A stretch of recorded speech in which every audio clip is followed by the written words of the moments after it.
أسامة ينضم إلينا مدرب فريق كومو السيد سيسك فابريغاز. مستر بوناسيرا. مساء الخير، شكرا لانضمامك معنا.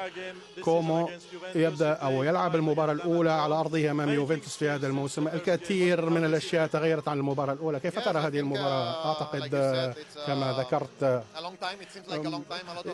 يبدو أن كان فترة طويلة، الكثير من التغييرات، ونحن الآن أكثر نضجا ولعبنا أكثر بهويتنا وقمنا ببعض التغييرات. أعتقد ستكون مباراة جميلة للمشاهدة. 4 لاعبين جدد يبدون المباراة اليوم. هل أنت راض بشكل عام على كل اللاعبين الذين تم انتدابهم خلال السوق الشتوي؟ أنا دائما شخص إيجابي، وهو دائما راضي على كل ما تحصلت عليه مع اللاعبين الجدد.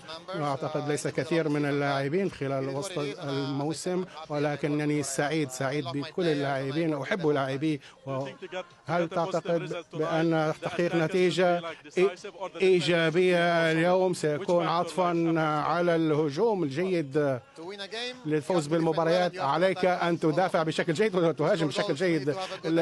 لتسجيل الأهداف يجب أن يكون لديك مهاجمين على مستوى عالي. علينا أن نكون متوازنين ونكون متماسكين ولا نخلق ونترك مساحات، ونلعب بكامل قوانا خلال المباراة، وأن نفهم المباراة ونكون أذكياء، لأن هناك العديد من المجريات وسنرى ماذا سيحدث.